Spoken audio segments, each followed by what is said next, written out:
जानता हूं कि ये जो हमारा कार्यक्रम है ये ऐसे समय आयोजित किया जा रहा है जब प्रदेश में आपदा आई। और मैं एक बात और स्पष्ट कर देना चाहता हूं कि आज हम लोग इस कार्यक्रम के माध्यम से कुछ चीजें आपके सामने लाना चाहते हैं। 1 वर्ष पहले जब कांग्रेस पार्टी ने आज के दिन जब मुझे ये जिम्मेवारी दी थी जिसकी मैं कभी कल्पना भी नहीं कर सकता था, मेरे राजनीतिक जीवन में मेरे राजनीतिक परिवार से कोई राजनीति में नहीं था। मैंने जीवन में राजनीति शुरुआत से की, बचपन से की, पर इस आशा के साथ कभी राजनीति नहीं की कि मुझे कोई पद चाहिए। कांग्रेस पार्टी ने मेरी 40 साल की तपस्या को देखते हुए मुझे जब मुख्यमंत्री का पद सौंपा तो मेरे मन में एक आशा थी। वो आशा कि क्या आज मुझे इस प्रदेश की सेवा करने का मौका मिला है और इस सेवा करने के मौके में हमें रूटीन गवर्नमेंट की तरह नहीं चलना है। हमें समाज के अंतिम व्यक्ति तक पहुंचना है, उस अंतिम व्यक्ति तक जिसकी पीड़ा को हम लोग जानते हैं। मेरे परिवार से कभी किसी ने राजनीतिक जीवन में कदम नहीं रखा। मैं एक आम परिवार से आता हूं, कर्मचारी परिवार से आता हूं, किसान परिवार से आता हूं और आम आदमी का दर्द मैं अच्छी तरह से जानता हूं। और मैं आपको ये इस मंच के माध्यम से ये कहने आया हूं कि अभी तो हमने जो योजनाएं लाई है और उन योजनाओं पर अभी अमल हुआ है और जो आने वाले वर्ष की जो योजनाएं होगी वो आम आदमी से जुड़ी होगी, किसान से जुड़ी होगी, युवाओं को रोजगार देने से जुड़ी होगी।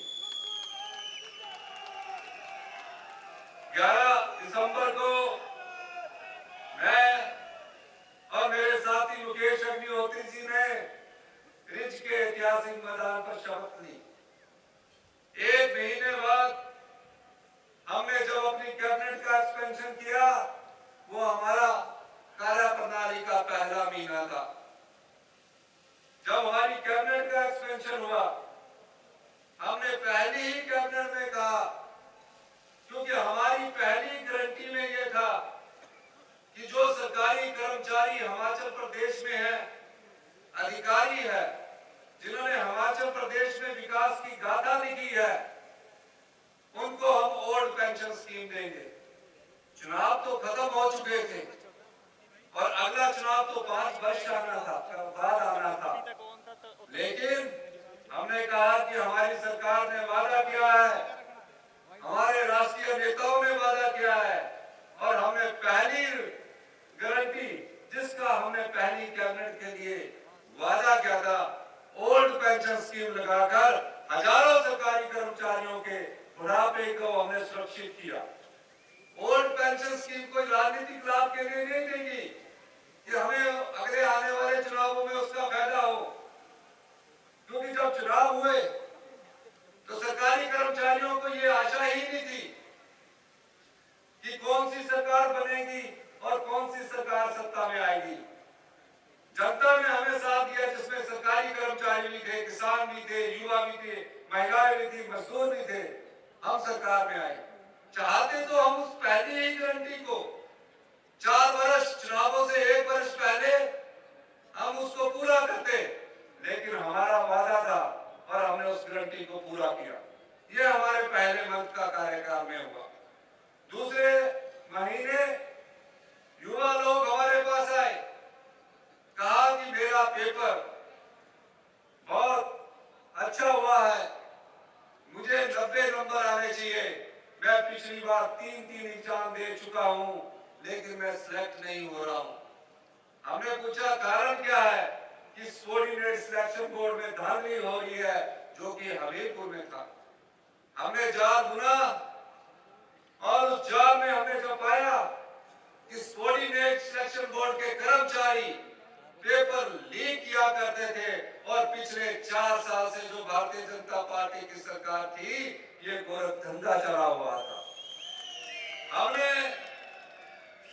हमने तुरंत प्रभाव से इस भ्रष्टाचार पर लगाम लगाने के लिए सबॉर्डिनेट सिलेक्शन बोर्ड को भंग किया और युवाओं के साथ जो अन्याय हो रहा था, उस न्याय को हमने रोकने का पूरा प्रयास किया। मैं ये बात इसलिए कह रहा हूं कि दूसरे महीने की चुनौती थी। जब हमारा मार्च का महीना आया, बजट रखा गया, तो हमारे पास दिन का खर्चा चलाने के लिए भी पैसे नहीं थे। 14,000 करोड़ का खर्चा इस भारतीय जनता पार्टी की सरकार ने 2022-23 में कि चुनाव कैसे जीते जाने हैं, इन्होंने 14,000 करोड़ रुपए का कर्जा उठाया और उस कर्जे के बोझ को आज कांग्रेस पार्टी को ढोना पड़ रहा है। जब हमने बजट देखा, 75,000 करोड़ का कर्जा हिमाचल के आम नागरिकों पर चढ़ा हुआ था। मुकेश अग्निहोत्री जी के नेतृत्व में एक कमेटी बनी, व्हाइट पेपर विधानसभा में रखा गया। इस सभागार में जितने भी लोग आए हैं या जितने भी मेरी आवाज सुन रहे हैं, आज सब पर 1,02,000 रुपए का कर्जा चढ़ा हुआ है।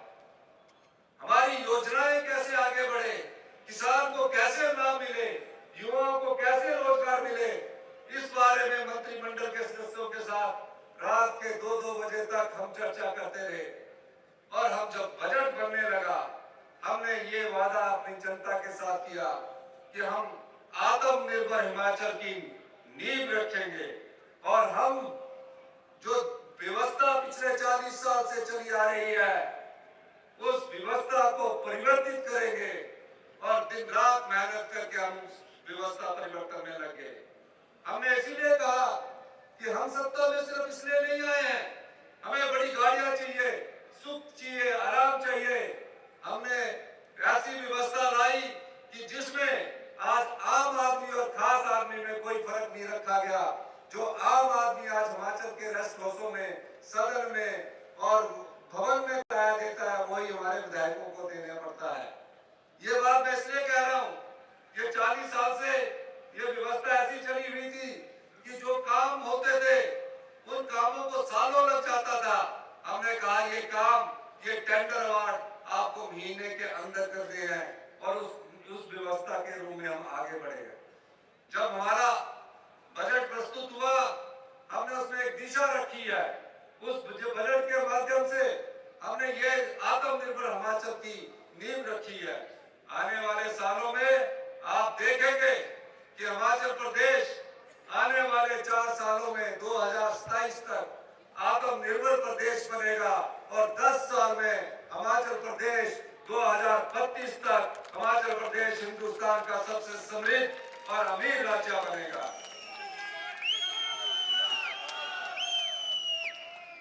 ऐसा आलम था, मार्च में शराब के ठेकों की नीलामी होती थी। शराब के ठेकों की नीलामी में 10% बढ़ाकर ठेके दे दिए जाते थे।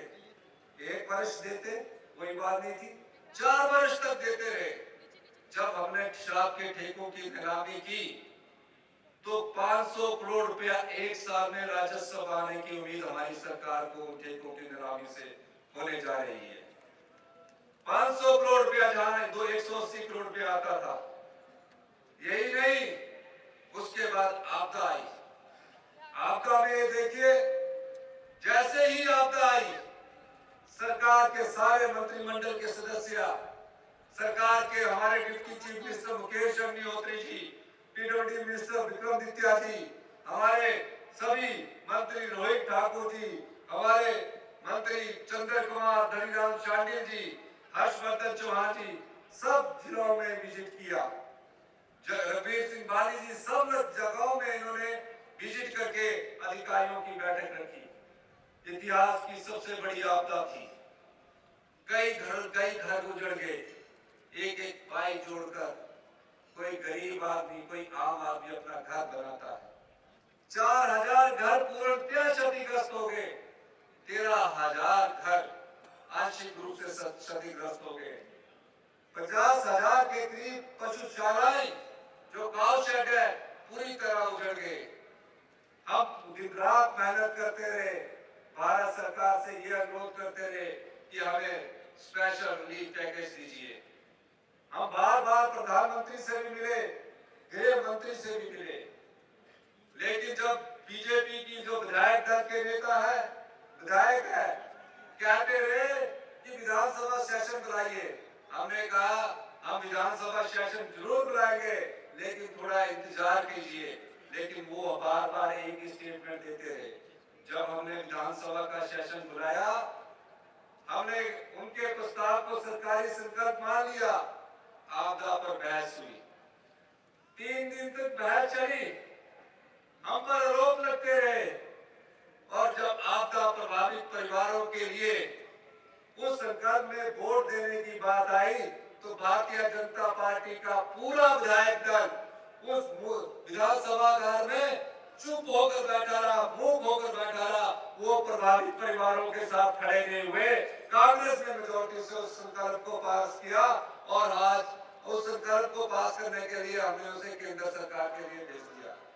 यही नहीं, मैं आज उन सांसदों से भी पूछना चाहता हूं, जब इतिहास की सबसे बड़ी आपदा आई है, जब इतिहास की सबसे बड़ी आपदा में उन सांसदों की जरूरत थी, तो हमारी सांसद प्रतिभा सिंह जी देश के प्रधानमंत्री से मिली, कहा हिमाचल छोटा सा प्रदेश है, यहाँ के बड़े सीधे साधे भोले भाले लोग हैं, आप उनकी आपदा में मदद कीजिए।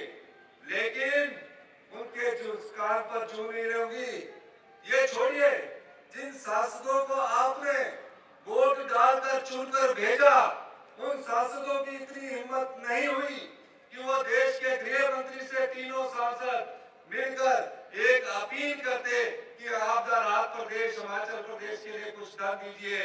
प्रधानमंत्री से मिलते, कहीं उनका फोटो नहीं दिया, लेकिन उन्होंने इस आपदा में हिमाचल के लोगों के साथ खड़े नहीं हुए। आपके पास समय है, कौन खड़ा हुआ आपके के साथ? हम लोग खड़े हुए। हमारे पास साधन नहीं थे, कर्जे के बोझ के नीचे हम दबे हुए थे। हमने कहा नहीं, हिमाचल के जो 16,000 परिवार उजड़ गए हैं, जिस गरीब का घर उजड़ा है, जिस माता का घर उजड़ा है, जिस किसान का घर क्षतिग्रस्त हुआ है, उसके लिए हिमाचल प्रदेश सरकार खड़ी होगी। हिमाचल प्रदेश मंत्रिमंडल की बैठक हुई, हमने 45,000 करोड़ रुपए का आपदा राहत पैकेज आप लोगों के लिए दिया। कानून मिला, कानून पढ़ाया गया कि अब केंद्र के कानून के हिसाब से पूर्णतः क्षतिग्रस्त मकान को सिर्फ 1,50,000 रुपया मिलेगा और आंशिक रूप से क्षतिग्रस्त मकान को सिर्फ 5,000 रुपया मिलेगा। हमने कहा हिमाचल के लोगों को आज जरूरत है, हमने कानून बदल दिया, हमने नियम बदल दिया और 1.5 लाख की जगह 7 लाख रुपया प्रति परिवार हमें देने की घोषणा की। इसके साथ ही हमने पानी का कनेक्शन मुफ्त देने की बात की, बिजली का कनेक्शन मुफ्त देने की बात की और 280 रुपए प्रति बोरी के हिसाब से स्प्लिट देने की बात की। यही नहीं, हिंदुस्तान में कभी ऐसा नहीं हुआ होगा, कोई एक ऐसा उदाहरण नहीं मिला होगा। जब आपदा आई, हमने बोला कि आपदा प्रभावित जो परिवार अपने गांव में रहना चाहता है, उसे 5,000 रुपया गांव में रहने के लिए मकान का किराया मिलेगा, शहर में रहने के लिए 10,000 रुपया किराया मिलेगा और 31 मार्च 2024 तक गैस का सिलेंडर और मुफ्त इलाज हमारी सरकार ने इसको देने का प्रावधान किया।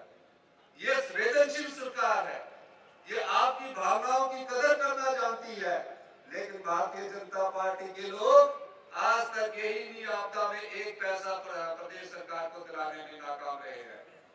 यही नहीं, आए दिन हमारे से गारंटियों की बात पूछते, आए दिन गारंटियों की बात करते, हम तो गारंटियों से भी आगे बढ़कर आपके लिए सोचते हैं। 1 साल में हमने 3 गारंटियां पूरी की है। पहली गारंटी ओपीएस की पूरी की।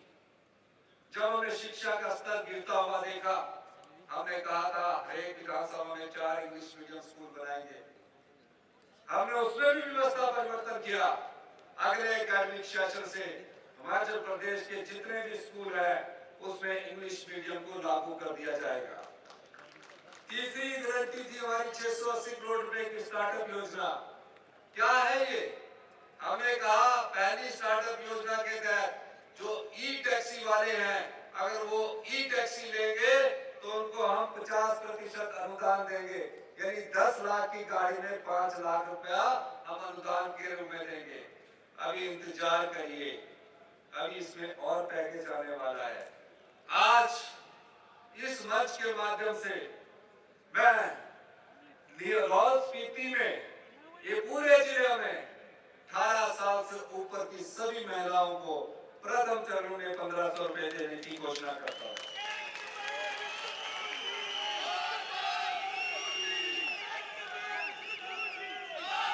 ये बात मैं इसलिए कह रहा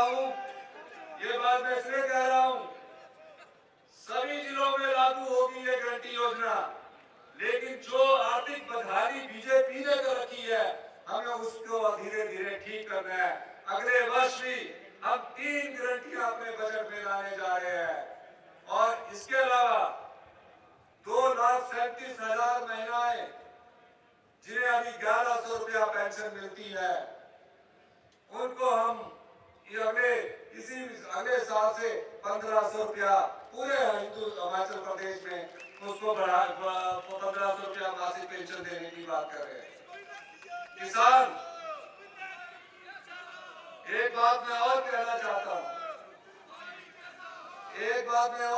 चाहता हूं, गारंटी के अलावा हमने अनाथ बच्चों के लिए एक योजना लाई, मुख्यमंत्री सुखाश्रय योजना। हिंदुस्तान में पहला कानून बनाकर उन बच्चों को हमने एक आश्रय दिया है जिन बच्चों ने अपनी माता को खो दिया, अपने पिता को खो दिया, उन्हें चिल्ड्रन ऑफ द स्टेट का दर्जा हमारी सरकार ने इस वित्तीय वर्ष में दिया और उनको लाभ भी मिलना शुरू हो गया। इसी के साथ जितनी विधवा महिलाएं हैं 18 से 60 साल के बीच में, उनके बच्चे जो स्कूली एजुकेशन और कॉलेज की एजुकेशन पढ़ना चाहते हैं, अगले वित्तीय वर्ष से वो चाहे डॉक्टर बने, वो चाहे इंजीनियर बने, वो चाहे IIT में जाए, वो चाहे IIM में जाए, उन सारी विधवा माताओं के बच्चों की सुरक्षा और पढ़ाई का खर्चा हिमाचल प्रदेश सरकार उठाएगी। इसे अगले साल तो सरकार उठाएगी। इसके अलावा अगले साल के बजट में हम किसानों के लिए जो दूध उत्पादक है और जो गोबर की बात कर रहे हैं कि 2 रुपए किलो गोबर सरकार का खरीदेगी, इसी अगले महीने से हमारे कृषि मंत्री चौधरी चंद्र कुमार जी ने योजना को जनवरी के पहले हफ्ते से लागू करने की घोषणा की है। मैं इस मंच के माध्यम से कहता हूं कि हमारी सरकार 2 रुपए किलो के हिसाब से गोबर खरीदना लक्ष्य नहीं है, गोबर खरीदना लक्ष्य नहीं है। किसान की समृद्धि कैसे हो, किसान कैसे दूध उत्पादक से प्राकृतिक खेती की तरफ जाए, हमारी सरकार आने वाले बजट में उसका भी प्रावधान करने जा रही है। लेकिन आज मैं देखता हूं जो दूध पालक है उनसे सरकार 31 रुपए प्रति लीटर के हिसाब से दूध खरीदती है।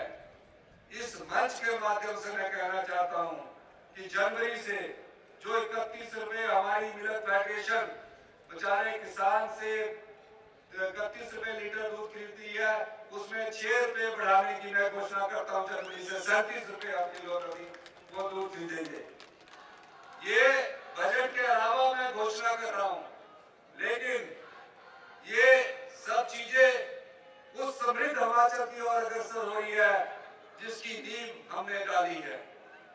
और आने वाले समय में हम एक ऐसी सोलर योजना लाने जा रहे हैं। आप हमें 6 कनाल जगह दीजिए, 3 बीघा जगह दीजिए, हम आपको 20,000 रुपया पर मंथ हमारी सरकार देगी और 2,40,000 हमारी सरकार हर साल का देगी। वो ऐसी योजना हम युवाओं के लिए लाने जा रहे हैं। इसलिए ये कुछ एक चीजें मैं युवाओं से संबंधित भी करना चाहता हूं। युवा का भविष्य कैसे उज्जवल हो, इस दिशा में हमारी सरकार ने काम किया। 2,27,000 छात्र जियो आईटी के 817 पोस्ट कार्ड में बैठे। कब उनका एग्जाम हुआ? 2020 में। पिछली जो जयराम सरकार थी वो सोए नहीं, कभी हाई कोर्ट में गए, कभी सुप्रीम कोर्ट में गए। हमारी सरकार ने सुप्रीम कोर्ट में अपना पक्ष मजबूती से रखा और 817 के जो दो पोस्ट कार्ड के जो 2,27,000 हमारे युवा साथी है, जल्दी ही हम उनका रिजल्ट घोषित करके उनको नौकरी देने वाले हैं। आने समय में उनको रोजगार के अवसर मिलेंगे। अभी हमसे कुछ और पूछते हैं। इसी साल मार्च से 31 मार्च 2023 से पहले 2061 वनरक्षकों की भर्ती होगी, 1230 पुलिस रक्षकों की भर्ती होगी, 5,000 पंप ऑपरेटर्स, मल्टीपर्पज वर्कर्स इनकी भर्ती होगी, 975 पटवारियों की भर्ती होगी,